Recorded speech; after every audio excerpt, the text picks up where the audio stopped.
Des gens vont mourir parce qu'ils ne seront pas vaccinés. Des gens vont mourir parce qu'ils ne seront pas vaccinés. 33 000 infirmiers et médecins sont mobilisés. Mais les Français boudent l'opération et les gymnases restent déserts.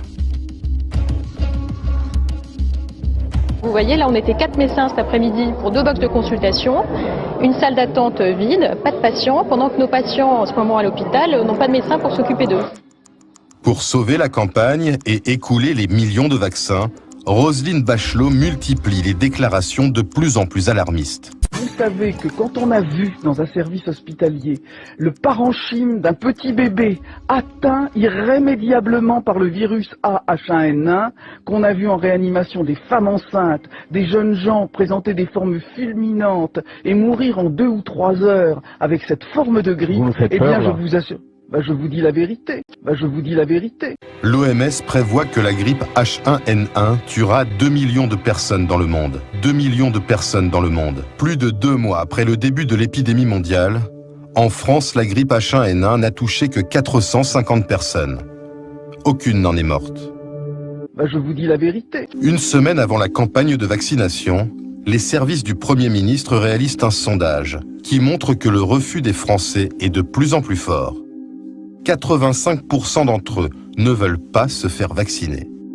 On vous propose de vous protéger contre une grippe dont il n'est même pas sûr que vous allez la faire et que vous allez la faire sous une forme grave.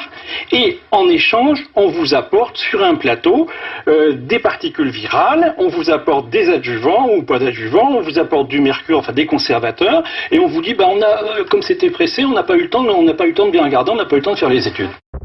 Les agents de l'OMS découvrent alors que le virus H1N1 a déjà touché 8 autres pays dans le monde. J'ai décidé de passer du niveau 4 au niveau 5 de l'alerte pandémique. Tous les pays doivent immédiatement activer leur plan de préparation pour faire face à la pandémie grippale. C'est un signal adressé au gouvernement, au ministère de la Santé, à tous les autres ministères, à l'industrie pharmaceutique et à l'ensemble des entreprises pour qu'elles prennent des mesures dans l'urgence et à un rythme accéléré. C'est bien l'humanité tout entière qui est menacée. Plus de 2 mois après le début de l'épidémie mondiale, en France, la grippe H1N1 n'a touché que 450 personnes. Aucune n'en est morte. Mais les autorités sanitaires redoutent l'hiver, car par temps froid, les virus deviennent très contagieux. Elles prédisent qu'il fera 30 000 morts. 30 000 morts. C'est sur la base de ces estimations que ce 15 juillet, Roselyne Bachelot annonce que tous les Français qui le souhaitent pourront se faire vacciner. J'ai négocié dans un contexte que vous connaissez de production mondiale limitée l'acquisition de vaccins à hauteur de 94 millions de doses. Ça représente 1 milliard d'euros, point de vue coût. Pour rassurer la population, c'est la ministre en charge de la Santé qui incarne la campagne de vaccination. La stratégie que nous avons, avec Madame Bachelot, décidée est une stratégie qui est adaptée. Elle est adaptée aux nécessités de la lutte contre l'épidémie. Dans la salle, plusieurs journalistes tentent de tempérer cet optimisme en citant des sondages inquiétants. Comment vous réagissez? Est-ce que ça veut dire que les campagnes d'information du gouvernement ont échoué? Pour beaucoup de nos concitoyens, cette pandémie est pour le moment théorique. Et actuellement, la progression de la pandémie est très très rapide. Et donc beaucoup de ceux qui peut-être ne se sentent pas concernés par la vaccination vont au contact de la montée de la pandémie sans doute changer d'avis. L'épidémie meurtrière tant annoncée n'arrivera jamais. Quelques jours plus tard, le ministère de la Santé reçoit le premier bilan officiel sur la mortalité du virus H1N1. En 6 mois, il n'a tué que 4000 personnes dans le monde, loin des 2 millions prévus par l'OMS. L'épidémie est là, mais donne une maladie qui est plutôt moins grave que le virus de la grippe habituel. Quand on reçoit ce signal en France en septembre, vraisemblablement, on ne tire pas les leçons de l'expérience. Il y a une sorte de machine qui est lancée, c'est une machine militaire, c'est une campagne militaire de vaccination, et cette machine est lancée et on ne peut plus l'arrêter. Dans les laboratoires pharmaceutiques, les chaînes de fabrication de vaccins sont lancées. Cette production de masse a été déclenchée en moins de 6 mois.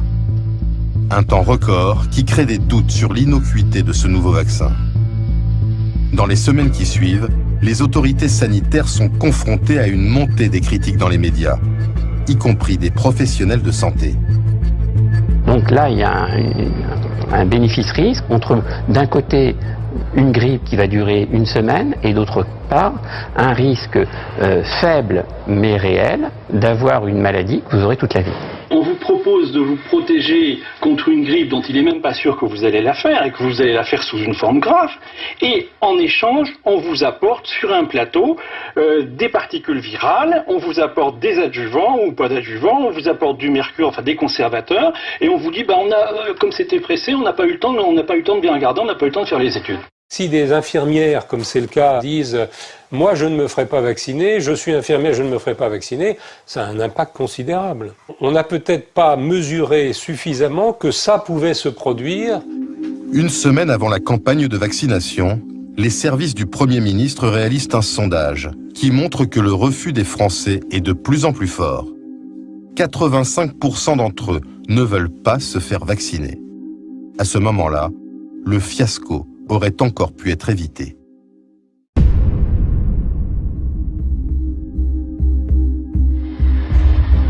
Malgré les réticences de l'opinion, le gouvernement s'obstine et la campagne est lancée.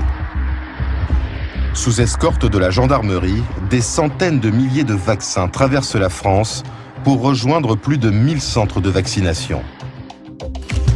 C'est ce jour-là que la ministre de la Santé se met en scène. 33 000 infirmiers et médecins sont mobilisés. Mais les Français boudent l'opération et les gymnases restent déserts.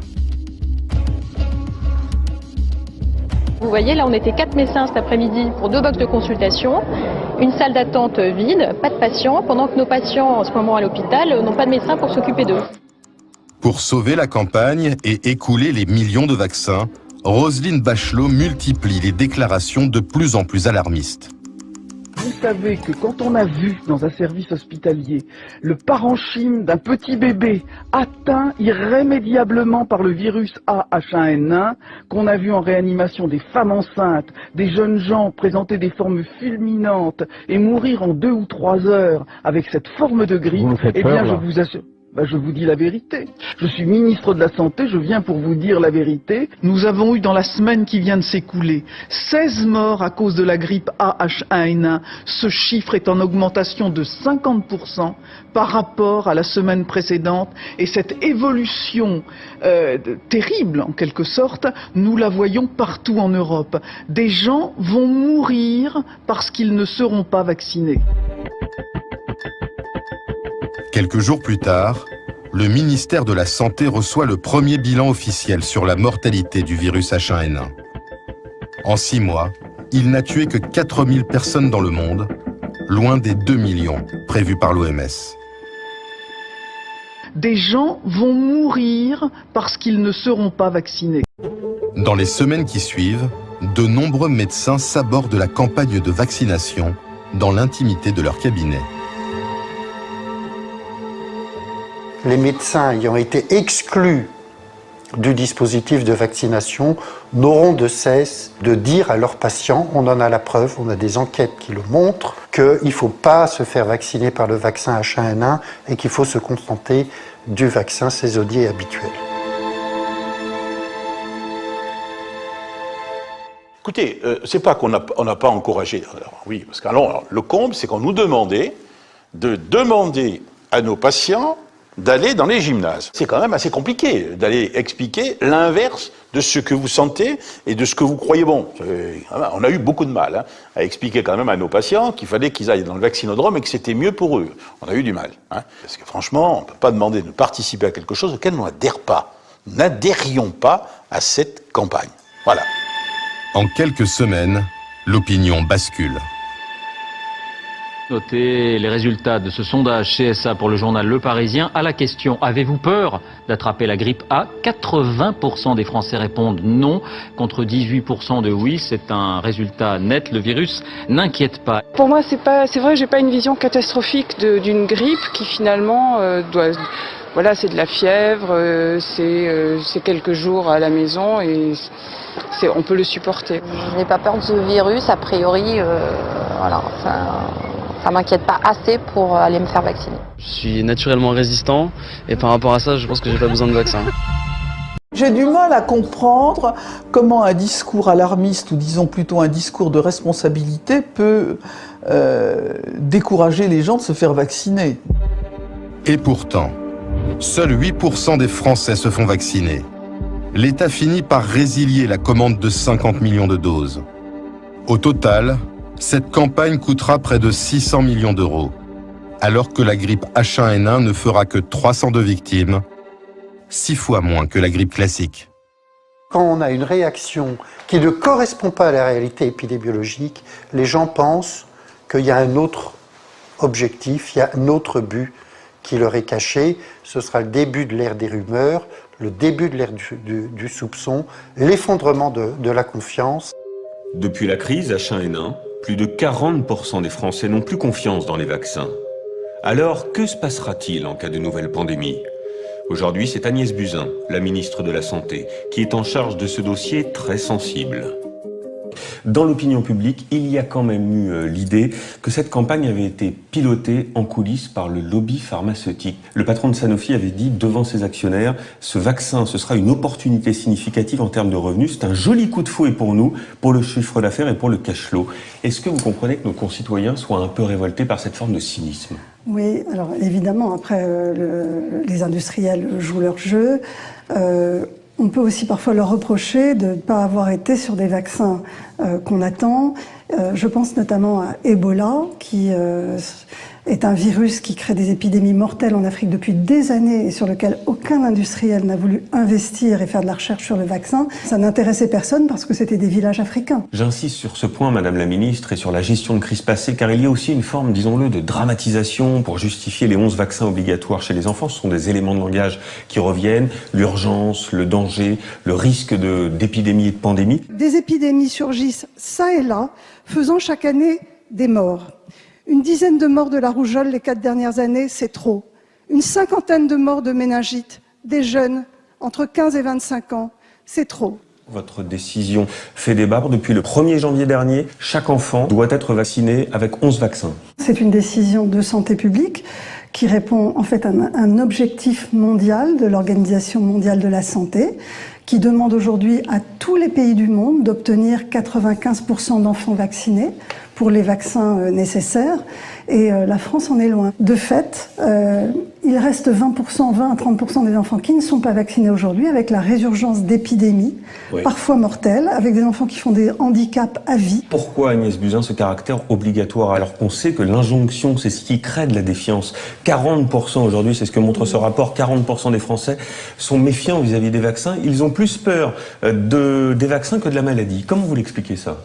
Merci de votre fidélité. À très vite pour un nouveau rendez-vous de Cellule de crise. Belle fin de soirée sur France 2.